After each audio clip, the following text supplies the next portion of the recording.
लोकवृत्त मराठी, लोकशाहीचा खरा आवाज। शिंदखेडा इथं कॅन्सर रोगाविषयी मार्गदर्शन व्याख्यानाचं आयोजन भारतीय जैन संघटना व ज्येष्ठ नागरिक संघ शिंदखेडा यांच्या संयुक्त विद्यमाने जागतिक कॅन्सर दिनानिमित्त जनजागृतीपर व्याख्यानाचं आयोजन करण्यात आले।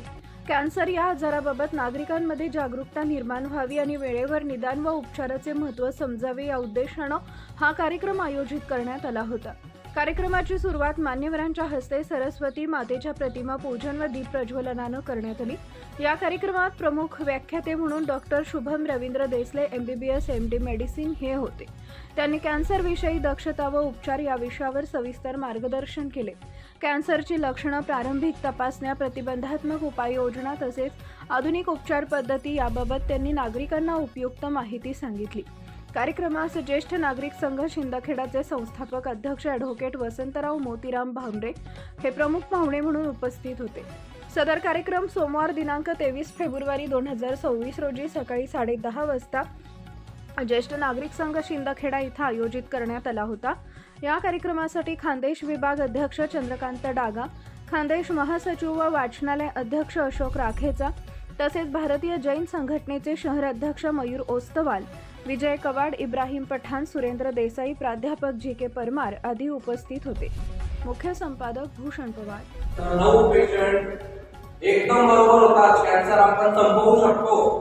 पण मग गोष्ट अशी आहे 10 कॅन्सरचे पेशंट असतील तर त्याच्यामधून 6-7 पेशंट डॉक्टरांकडे येतात तेव्हा ते एकदम लेट येतात। ही सगळी वास्तविक सत्यता आहे, वस्तुस्थिती आहे आपल्या इंडियामध्ये, भारतामध्ये। दुसरी गोष्ट अशी की कॅन्सर का होतो हे सगळ्यात महत्त्वाचं आहे। आपल्या गावाच्या ह्याच्या हिशोबाने विचार केला तर डायबिटीज मेंटेन करणं, वजन वाढणं, पोट वाढणं, स्ट्रेस घेणं, मटण हे नॉनव्हेज म्हणजे गुटखा खाणं, पान खाणं, विमल खाणं, फुफ्फुसाचा कॅन्सर म्हणजे स्मोकिंग करणं, बरोबर, या सगळ्या गोष्टींनी कॅन्सर होतो। आता कॅन्सर झाल्यावर पेशंटला काय काय चेंजेस येतात, बदल आपल्याला माहिती असणं खूप जास्त गरजेचं आहे। कॅन्सर झाल्यावर पेशंट सांगतो की कोणाला छाला काही जात 3-4 महिन्यापासून छाला जात नाही म्हणजे माउथ कॅन्सर। पेशंट सांगतोय की मला लघवी येते, निघतच नाही, म्हणून लघवी नसते किंवा लघवी येते वारंवार लघवी होते। किडनीचा कॅन्सर किंवा ब्लॅडर कॅन्सर, संडास करताना त्रास होतोय, संडास करताना जळजळ होतीये किंवा संडास 2-3 दिवसांमध्ये एक वेळेस होतीये किंवा दररोज 5-4 महिन्यापासून होतंय, वजनच गेलं 3-4 महिन्यामध्ये माझं वजन 10 किलोने घेऊन गेलं किंवा 8 किलोने घेऊन गेलं तर म्हणजे पोटाचा कॅन्सर। जर का हातापायामधनं, नखांमधनं, डोळ्यांमधनं किंवा दातांमधनं कुठून रक्त येत असेल किंवा संडास करताना आपल्याला असं वाटतं की संडास नॉर्मली पिवळ्या कलरची असते तर माझी संडास पांढऱ्या कलरची होतीये म्हणजे लिव्हर कॅन्सर। तर कॅन्सरचे पण वेगवेगळे टाइप्स असतात, पण जर का आपल्या शरीरामध्ये आपल्याला 1-1.5 महिन्यापेक्षा जास्त टाइमापेक्षा असा त्रास होत असेल तर खूप जास्त संभावना आहे कॅन्सर। म्हणून या सगळ्या गोष्टी दुर्लक्ष न करता डॉक्टरांना दाखवा आणि डॉक्टर जे सांगतात ते पालन करा। म्हणून फर्स्ट स्टेजवर ट्रीटमेंट केलं तर मी जसं तुम्हाला पहिले बोललो की 10 पैकी 9 पेशंट ट्रीटेबल आहेत, कॅन्सर पूर्णपणे बरा होतो।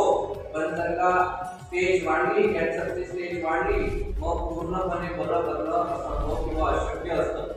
दुसरी गोष्ट अशी की डॉक्टरांकडे आल्यावर कॅन्सरसाठी डायग्नोज करण्यासाठी डॉक्टर काय करतात तर जर का FNAC बायोप्सी इकडून तुकडा काढला जातो, समजा इकडं तोंडाचा कॅन्सर असेल, कोणाला छाला झाला असेल तर तिथं सुई टाकून तिथला तो टिश्यू, तिथले ते स्नायू, तिथले सेल्स काढले जातात आणि MD पॅथॉलॉजिस्ट डॉक्टर म्हणून असतात त्यांच्याकडे ते सेल्स पाठवतात, टिश्यू पाठवतात, ते तिकडं मायक्रोस्कोपीच्या अंडरमध्ये बघून ते सांगतात की हा कॅन्सर आहे की हा नॉर्मल छाला आहे।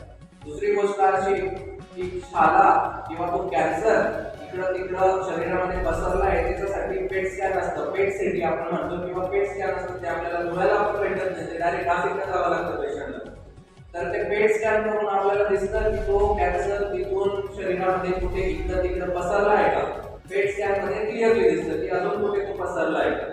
आणि याच्या व्यतिरिक्त अजून विविध टाईपचे टेस्ट असतात, जसं इम्युनोहिस्टोकेमिस्ट्री म्हणून एक टेस्ट असते, डीएनए टेस्ट असते, या सगळ्या टेस्ट असतात. त्याच्यात डॉक्टरला कळतं की कोणता कॅन्सर आहे, काय कॅन्सर आहे, ट्रीटेबल आहे की नाही. याच्यानंतर जर का आपण बघितलं तर कॅन्सरच्या ट्रीटमेंटमध्ये एक रेडिओथेरपी असतं, एक केमोथेरपी असतं, एक ऑपरेशन असतं. हे तुम्ही नक्कीच ऐकलं असेल. रेडिओथेरपी द्यायचे, केमोथेरपी द्यायचे, डॉक्टरचे ऑपरेशन सांगायचे. हे कसं की जर का कॅन्सर मोठा असेल, त्याची साईज मोठी असेल, डायरेक्ट आपण ऑपरेशन नाही करू शकत, कारण की कॅन्सर इकडं तिकडं पसरायचा चान्सेस जास्त असतो. कुठे ब्लीड झाला की तो इकडं पसरला, तिकडं पसरला, तर ते पेशंटसाठीच खराब असतं. म्हणून तो मोठ्या कॅन्सरला छोटा करण्यासाठी आपण पहिले किमोथेरपी देतो. किमोथेरपी देऊन एवढा असेल तर त्याला छोटा करू, छोटा झाल्यानंतर मग ते ऑपरेशन करून तो तुकडा काढू आणि जिकडून तो कॅन्सर काढला आहे तिकडं परत कॅन्सर नको व्हायला म्हणून आपण रेडिएशन देतो. त्यालाच आपण रेडिओथेरपी म्हणतो. आता मी माझं भाषण संपवेल. शेवटी फक्त मला एवढं सांगायचं आहे की जास्त टेन्शन घेत असाल तर टेन्शन घेऊ नका, कारण की मला असं वाटतं की टेन्शन म्हणजेच कॅन्सर आहे. जर का तुम्ही जास्त स्ट्रेस घेत असाल तर स्ट्रेसमुळे कॉर्टिझॉल वाढतो, हार्मोन वाढतात. ते कॉर्टिझॉल हार्मोन वाढल्यामुळे कुठे ना कुठे जे सेल्स, जे आपले पेशी असतात, ते ॲबनॉर्मली त्याची संख्या वाढायला लागते आणि ते पण एक फॅक्टर आहे कॅन्सरचा. म्हणून मी कॉलेजमध्ये असताना किंवा पुस्तकामध्ये वाचताना बॉडीमध्ये कमीत कमी 100 टाईपचे कॅन्सर आहे आणि 100 टाईपचे कॅन्सर होण्याचे कारण त्याला आपण रिस्क फॅक्टर म्हणतो, तो स्ट्रेस असतो.